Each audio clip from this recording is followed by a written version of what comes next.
The Mississippi Delta is undergoing a major transformation to help protect America's food supply from climate change. 2/3 of produce grown in the U.S. comes from California, but massive wildfires and drought threaten those crops. Experts say over the next 5 years, the impact of climate change could cost food suppliers nearly $1.3 trillion, a cost they say will most likely be passed on to consumers. Now, researchers and farmers are trying to reshape agriculture in the Mississippi Delta to start growing produce. It's called the New California Project. Joining us now to talk more about this is Aaron Shew. He is the chair of agricultural economics at Arkansas State University.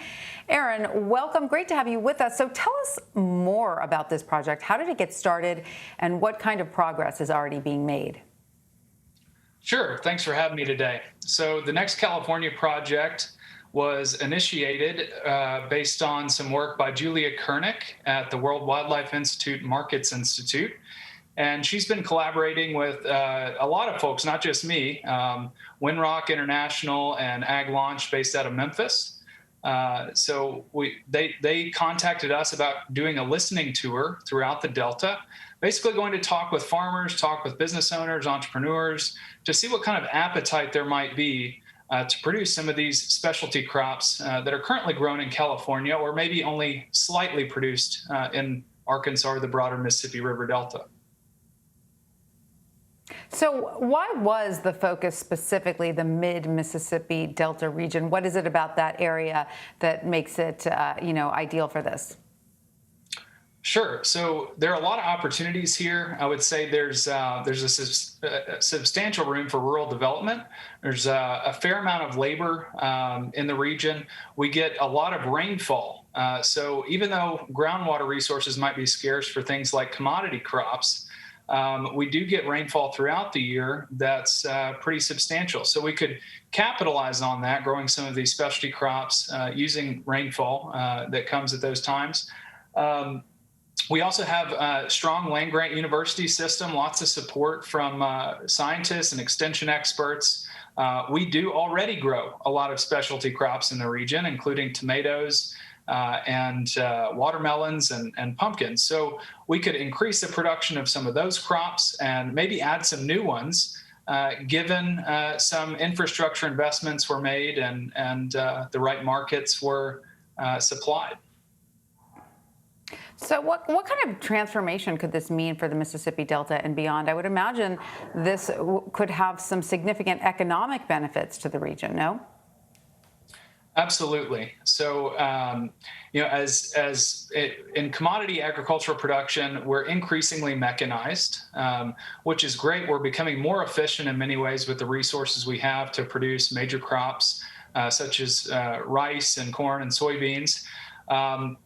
But that's often meant an exodus of rural jobs. And so if we're going to improve rural livelihoods, we need to invest in other business opportunities that support jobs for those folks. And so we see the Next California Project as exploring the potential for these specialty crops and the processing facilities, which would include freezing and transportation. They could really boost the potential of rural development in places like rural Arkansas or Mississippi.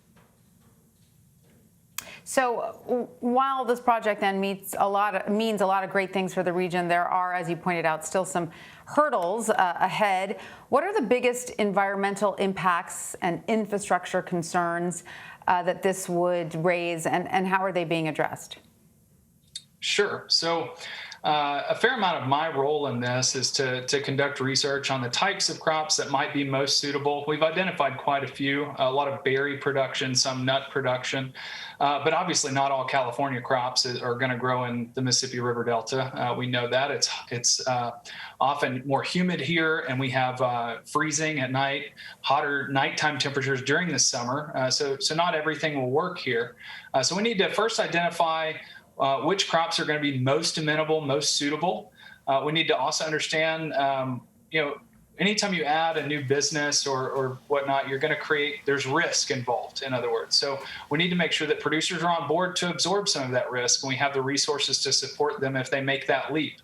In addition, a lot of crops that we already grow, if we were going to distribute them widely, in other words, beyond your local farmers market, we need freezing facilities, packaging facilities, maybe some improved roadways and infrastructure that gets the produce from the farm to the market, whether that's the local farmers market or if it's going to go a couple states over. We hope to see that kind of research come out of this. And what about labor issues? Because as you know, like California relies on a lot of migrant seasonal labor for many of these produce farms. How would that labor issue be addressed there? Do you have enough people? That's a really good question. That's certainly a hurdle we'll have to face at some point, even for, especially I would say trained labor in the specialty crop world. But even with commodity crops, we use the H-2A labor to hire folks to come help drive combines and tractors. We don't have enough people to do that. So certainly we'd have to explore labor options. I do think when you move out of the Mississippi River Delta or to the edge of the Mississippi River Delta to the hills, the Ozarks, there are communities looking for work. They're looking for some of these packaging facilities. So that could be one solution. But certainly investments would have to be made in the H-2A workforce, migrant labor workforce, and the training of those people. Aaron Shew, thank you so much for joining us and telling us more about what appears to be a very exciting new project there in the Mississippi Delta.